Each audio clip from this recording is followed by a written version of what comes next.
Bueno, vamos a repetir la explicación para la clasificación de los problemas dentro de lo que es el campo aditivo, que como ya dijimos es el conjunto de todos aquellos problemas que pueden resolverse con suma o con resta. Bueno, la clasificación es en dos grupos. Por un lado tenemos los problemas de transformación de medida y por otro lado tenemos los problemas de relación entre medidas. Es importante para poder identificar a cuál de los grupos corresponde cada problema, poder entender qué significa la medida en este caso. Dijimos que no se trata de una medida dentro de lo que es la medición de magnitudes, sino que en este caso más bien tiene relación con el cardinal de un conjunto. Bueno, ¿y qué era el cardinal de un conjunto? El cardinal de un conjunto de elementos era saber cuántos elementos forman parte de ese conjunto. Entonces, cuando nos referimos a los problemas de transformación de medida, estamos hablando de un conjunto que se transforma en su cantidad de elementos. Por eso, transformación de medida. Desde una cantidad inicial, a la cual llamamos medida o estado inicial, a una cantidad final, que llamamos estado final.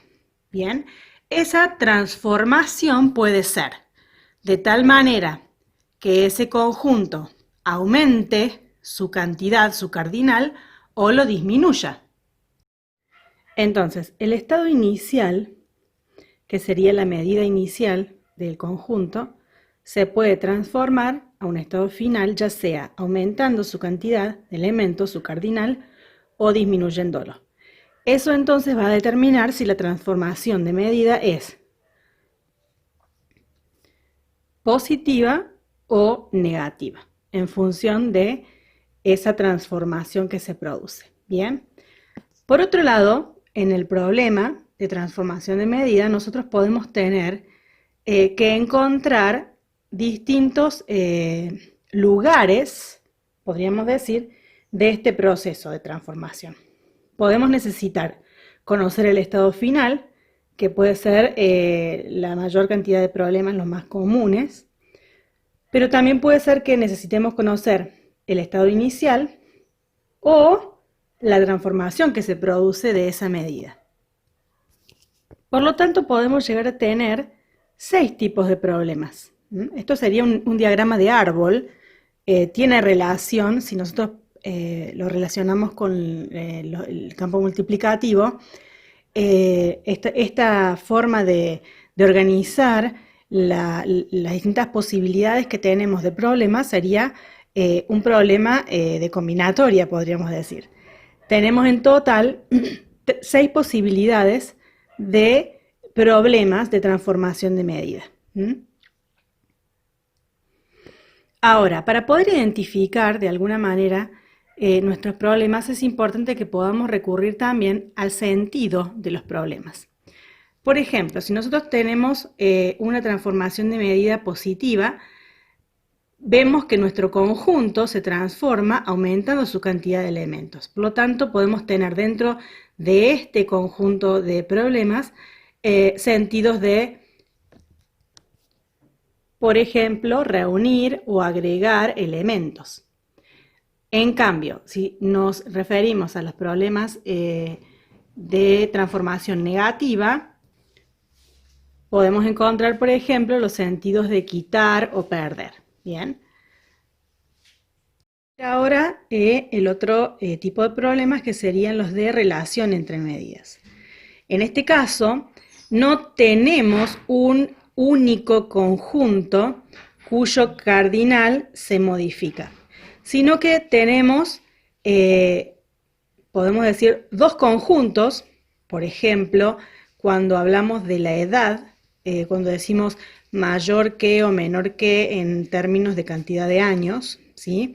Estamos hablando de dos personas distintas, por ejemplo. Una tiene una edad, esa es una medida, y la otra tiene otra edad, esa es otra medida. Por lo tanto, ahí vemos que hay una relación entre dos medidas, ¿bien? Entonces, ahí encontramos, por ejemplo, los problemas de diferencia y de complemento. Diferencia, dijimos entonces, por ejemplo, tiene más edad que otra persona. Ahí tenemos la relación entre dos medidas distintas, ¿bien? ¿Cuánto dinero más que Pepito tengo yo? Tenemos ahí una diferencia, una distancia entre dos medidas, pero que corresponden a dos personas distintas o a dos conjuntos diferentes. Entonces dijimos que podíamos identificarlos ayudándonos con esto, ¿no? Más que o menos que, en cuanto a esa distancia o diferencia entre dos medidas distintas. Ahora, en relación con el complemento, en el complemento tenemos problemas en donde hay hay un término desconocido en una suma. Por ejemplo, en el ejemplo del juego de la oca, es un caso de relación entre medidas, porque nosotros vamos a tener un movimiento en la ficha del juego de la oca en donde esa ficha se va avanzando o va retrocediendo, ¿no? Entonces fíjense que acá en los problemas de complemento podemos encontrar estos sentidos: avanzar, retroceder o cuánto le falta para llegar a algún lugar. Entonces, cuando nosotros veamos en algunos problemas estas palabritas, podemos llegar a orientarnos respecto de si se trata de un problema de complemento. Ahora, por ejemplo, el mismo ejemplo de la oca, si yo planteo, por ejemplo, María se encuentra en el casillero 35 y Pedro está en el casillero 47, ¿cuántos casilleros de diferencia hay entre ambos? Ahí no estoy hablando de un problema de complemento, aunque esté hablando de la oca. El contexto es el juego de la oca, sin embargo cambia el sentido del problema, porque ahí estoy hablando de la distancia entre dos valores.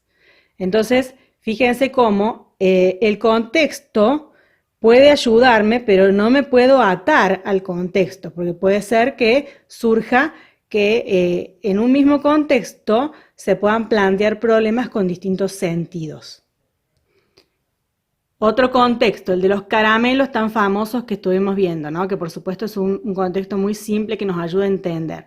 Yo puedo decir que tengo una medida porque puedo decir Carolina tiene 25 caramelos, Pedro tiene 32 caramelos, ¿cuántos caramelos más tiene Pedro?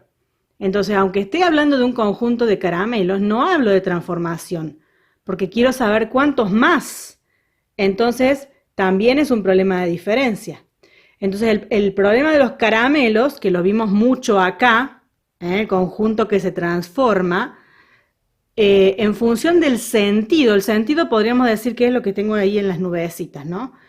En función del sentido puede pasar de ser de un tipo a ser de otro tipo. Entonces, no porque sean caramelos va a ser siempre transformación de medida. No porque sean edades va a ser siempre diferencia. ¿Bien? Entonces, en general, podemos tener este cuadro, que era el que yo les había pedido que pensaran para empezar a hacer la clasificación. Algunos de ustedes no me enviaron este cuadro, no sé si lo hicieron, a lo mejor lo hicieron y no lo enviaron, pero si intentaron hacer la clasificación sin pensar primero en este diagrama, en este cuadro sinóptico, podríamos decir, hubo algunas confusiones, me parece, por eso. Entonces es importante primero tener bien claro les recomiendo copiarlo, al margen de que ustedes lo hayan hecho de otra manera, la mayoría lo hizo así, algunos lo armaron como cuadro de doble entrada, pero con el mismo sentido. Entender bien esto para después pasar a hacer la clasificación de los problemas. Bueno, entonces algunos de ustedes, por ejemplo, ponían relación entre medidas complemento con incógnita en el estado final. Por ejemplo, el que decía cuánto hay que sumarle a 17 para llegar a 30. Entonces, si es de complemento, no hace falta decir en dónde está la incógnita, ya que esta clasificación, podríamos decir, corresponde a una transformación de una medida y no una relación entre medidas. Entonces, en el complemento y en la diferencia no hace falta decir si es negativa o positiva o si la incógnita se encuentra en cual o tal lugar. A eso me refería cuando yo les decía que confundían este tipo de problemas con este.